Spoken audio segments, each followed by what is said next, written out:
श्री शिवाय नमस्तुभ्यम। हर हर महादेव। कैसे हैं आप सब दोस्तों। आज की ये वीडियो बहुत ही ज्यादा खास और विशेष होने वाली है। आज की इस वीडियो में 4 बहुत ही खास उपाय बताएंगे। पहला जो उपाय होगा, ये उपाय 11 आम के पत्ते का बहुत ही विशेष उपाय होने वाला है। कल की कथा में गुरु जी ने 7 बहुत ही खास और विशेष उपाय बताए हैं। ये 11 आम के पत्ते का उपाय बहुत ही ज्यादा लाभकारी है। दोस्तों, अगर आपके जीवन में बहुत ज्यादा दुख तकलीफ है तो इन उपायों को करके आप अपनी सभी समस्याओं को दूर कर सकते हैं। अगर आपके जीवन में धन संपदा की कमी है, आपके घर में सुख शांति नहीं रहती है, तो कल की कथा में गुरु जी ने जो विशेष उपाय बताए हैं, जिन उपायों को गुरु जी की ही कथा को सुनकर और समझकर ही हम आपको समझाने का पूरा प्रयास करते हैं, तो आप सभी से एक छोटी सी गुजारिश है, आप सभी वीडियो को लाइक शेयर अवश्य करें। अगर महादेव के सच्चे भक्त हैं तो चैनल को सब्सक्राइब करें, कमेंट में श्री शिवाय नमस्तुभ्यम अवश्य लिखें। दोस्तों, जैसा कि आप सभी जानते हैं कि कल सोमवार का दिन है और सोमवार का दिन भगवान शिव को समर्पित होता है। अगर आप भगवान शिव को सोमवार को सिर्फ एक लोटा जल समर्पित करते हैं तो आपके जीवन के सारे कष्ट दूर हो जाते हैं। गुरु जी ने कल की कथा में कहा है कि एक लोटा जल आपकी पूरी समस्या का हाल है। अगर आप एक लोटा जल पूरे श्रद्धा से भगवान शिव को समर्पित करते हैं तो आपके जीवन में कभी कोई संकट आ ही नहीं सकता। साथ ही गुरु जी ने कल 11 आम के पत्तों का बहुत ही विशेष उपाय बताया है। यह उपाय बहुत ही ज्यादा लाभकारी है। अगर इस उपाय को आप 5 या 7 सोमवार लगातार कर लेते हैं तो आपके जीवन की सारी परेशानियां, सारी समस्याएं दूर हो जाएगी। तो आप सभी वीडियो को अंत तक जरूर देखें ताकि आप इन उपायों को अच्छे से समझ सकें और आपसे कोई भी गलती ना हो। दोस्तों, पहला जो ये उपाय है, यह उपाय बहुत ही ज्यादा लाभकारी है। अगर आपके घर में सुख शांति नहीं रहती है, आपके घर में ग्रह क्लेश होते ही रहते हैं, या आपके घर में बहुत ज्यादा दरिद्रता रहती है, घर में पति पत्नी के बीच अनबन रहती है, पति पत्नी एक दूसरे के बात नहीं मानते हैं, या घर के बच्चे आपका कहना नहीं मानते हैं, या घर के सभी सदस्य किसी की बात नहीं मानते हैं, आपके घर में सब अपनी मनमानी करते हैं। यहाँ तक कि गुरु जी ने कहा है कि अगर किसी पति पत्नी का तलाक हो गया हो या तलाक होने की स्थिति आ गई हो और वह व्यक्ति इस उपाय को 5 या 7 सोमवार कर लेता है तो पति पत्नी के रिश्ते में मिठास बढ़ेगी, उनके रिश्ते में प्यार बढ़ेगा, आपके घर में सुख शांति रहेगी। साथ ही इस उपाय को करने से घर के सभी प्रकार के ग्रह क्लेश भी शांत हो जाते हैं, आपके घर के सभी दोष समाप्त हो जाते हैं, आपके घर में जो भी नकारात्मक शक्तियां होगी वे सभी दूर हो जाएगी, आपके घर में सुख शांति का आगमन होगा, आपके घर में सकारात्मक ऊर्जा का संचार होगा, जिससे आपके घर में हो रहे सभी प्रकार के ग्रह कलेश शांत होंगे।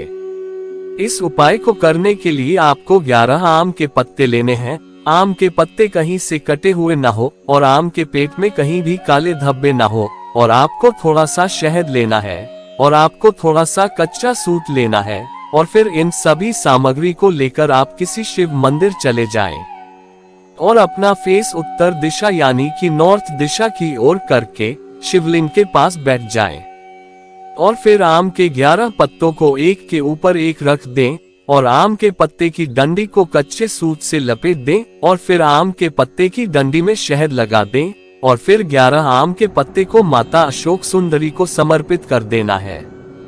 आम के पत्ते इस तरह से समर्पित करना है कि आम के पत्ते की जो डंडी है वह जलधारी की ओर हो और आम के पत्ते की चिकनी सतह माता अशोक सुंदरी से सटी हुई हो।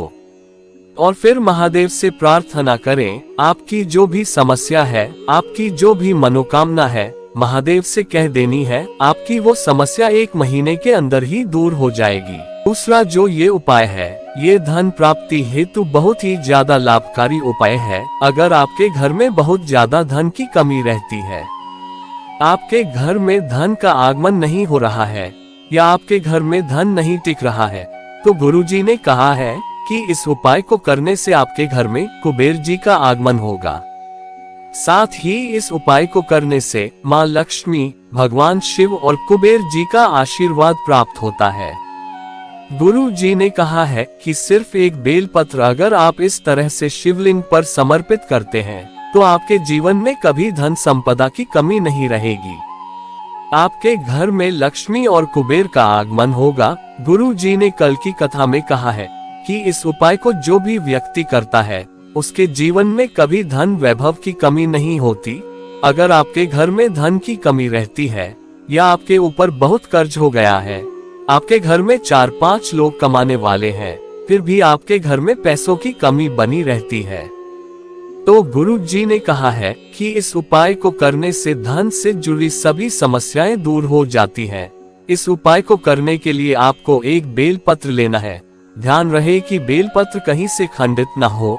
अगर आपको बेलपत्र नहीं मिल पा रहे हैं तो आप शिवलिंग पर चढ़े हुए बेलपत्र को धोकर उन्हें शिव जी को फिर से समर्पित कर सकते हैं और फिर इस बेलपत्र को लेकर आप किसी शिव मंदिर चले जाएं और अपना फेस उत्तर दिशा यानी कि नॉर्थ दिशा की ओर करके शिवलिंग के पास बैठ जाए और फिर इस बेलपत्र की जो नीचे की दोनों पत्तियों होती है, इन्हीं दोनों पत्तियों को अपने दाहिने हाथ से पकड़कर शिवलिंग पर इस तरह से समर्पित करना है कि जो बेलपत्र की डंडी है वो जलधारी की ओर हो और बेलपत्र की चिकनी सतह शिवलिंग पर सटी हुई हो। और जब आप बेलपत्र समर्पित करें तो लक्ष्मी, कुबेर और भोलेनाथ का नाम लेकर ही समर्पित करें और फिर धन प्राप्ति के लिए लक्ष्मी, कुबेर, भोलेनाथ से प्रार्थना करें।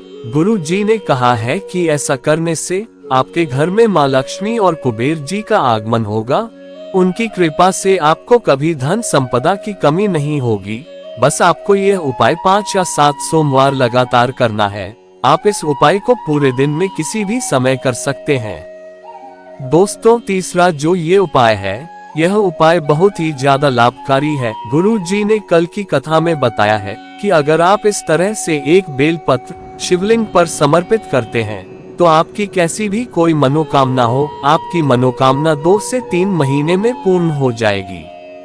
अगर आपकी कोई विशेष मनोकामना है या आपके घर में सुख शांति नहीं रहती है या बच्चों के विवाह में बहुत विलंब हो रहा है, आपके बच्चों की शादी नहीं हो रही है, तो इस उपाय को उस बच्चों के हाथ से करवा लेने से उस लड़के या लड़की का विवाह 3 महीने में कहीं ना कहीं पक्का हो जाएगा।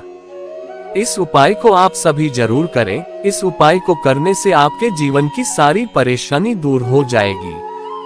गुरु जी ने कहा है कि अगर आप इस तरह से बेलपत्र को उठाकर शिवलिंग पर समर्पित करते हैं तो आपको शिव जी को और कुछ समर्पित करने की जरूरत नहीं है। महादेव सिर्फ इस एक बेलपत्र से ही आपकी मनोकामना पूर्ण कर देंगे। इस उपाय को करने के लिए आपको एक बेलपत्र लेना है। ध्यान रहे कि बेलपत्र कहीं से खंडित ना हो और कटा फटा भी ना हो और आपको थोड़ा सा शहद लेना है और फिर इन सभी सामग्री को लेकर आप किसी शिव मंदिर चले जाएं और अपना फेस उत्तर दिशा की ओर करके शिवलिंग पर के पास बैठ जाएं और फिर इस बेलपत्र की जो बीच वाली पत्ती है उसकी चिकनी सतह पर आपको शहद लगा देना है और फिर इसी बीच वाली पत्ती को अपनी अनामिका और अंगूठे की 2 उंगलियों से पकड़कर शिवलिंग पर इस तरह से समर्पित करना है कि जो बेलपत्र की चिकनी सतह है वह शिवलिंग से सटी हुई हो और बेलपत्र की डंडी जलाधारी की ओर हो। और जब आप शिवलिंग पर बेलपत्र समर्पित करें तो पातालेश्वर महादेव का नाम लेकर समर्पित करें। गुरु जी ने कहा है कि ऐसा करने से आपकी कैसी भी कोई मनोकामना हो, 3 महीने में आपकी वो मनोकामना पूर्ण हो जाएगी। दोस्तों, चौथा जो ये उपाय है, ये उपाय बहुत ही ज्यादा खास है। ये उपाय भी मनोकामना पूर्ण हेतु बहुत ही ज्यादा लाभकारी है। गुरु जी ने कहा है कि जो व्यक्ति शिव मंदिर नहीं जा सकते हैं या उनके घर से शिव मंदिर बहुत दूर है, तो इस उपाय को आप अपने घर में ही करके अपनी मनोकामना पूर्ण कर सकते हैं। अगर आप घर में यह उपाय करते हैं तो आपके घर के सभी दोष दूर हो जाएंगे, आपके घर के नजर दोष दूर हो जाएंगे, आपके घर की दरिद्रता दूर हो जाएगी, आपके घर के समस्त प्रकार के संकट दूर हो जाएंगे, आपके घर में सुख शांति का आगमन होगा, आपके घर परिवार में सदा सुख शांति बनी रहेगी। आपके पूरे घर परिवार को सौभाग्य प्राप्ति का आशीर्वाद प्राप्त होगा। ये उपाय आपको 3 महीने हर सोमवार को घर में ही करना है। गुरुजी ने कहा है कि अगर 3 महीने यह उपाय कोई भी व्यक्ति करता है तो उसके घर में सदा सुख शांति बनी रहेगी, उसके घर में धन लक्ष्मी का आगमन होगा। इस उपाय को आपको अपने घर पर ही करना है। अगर आपके घर में कोई भी गमला है तो उस गमले में आपको एक शिवलिंग बनाना है और आपको एक बेलपत्र शिवलिंग के ऊपर समर्पित कर देना है और फिर शिवलिंग के ऊपर आपको एक लोटा जल समर्पित करना है और अपनी मनोकामना कह देना है। बस ये उपाय आप तुलसी के गमले में नहीं कर सकते हैं, इस बात का विशेष ध्यान रखें। और जो भी आपके घर में गमला है उस गमले में आप पार्थिव शिवलिंग का निर्माण कर सकते हैं, पर आपको भूलकर भी तुलसी के गमले में पार्थिव शिवलिंग का निर्माण नहीं करना है। गुरुजी ने कहा है कि ऐसा करने से आपके घर में सदा सुख शांति बनी रहेगी, आपके घर की सारी परेशानियां दूर हो जाएगी, आपकी जो भी मनोकामना है वह मनोकामना बाबा भोलेनाथ पूर्ण कर देंगे। दोस्तों, ये 4 उपाय बहुत ही खास और विशेष उपाय हैं। आप इन 4 में से कोई उपाय जरूर करें।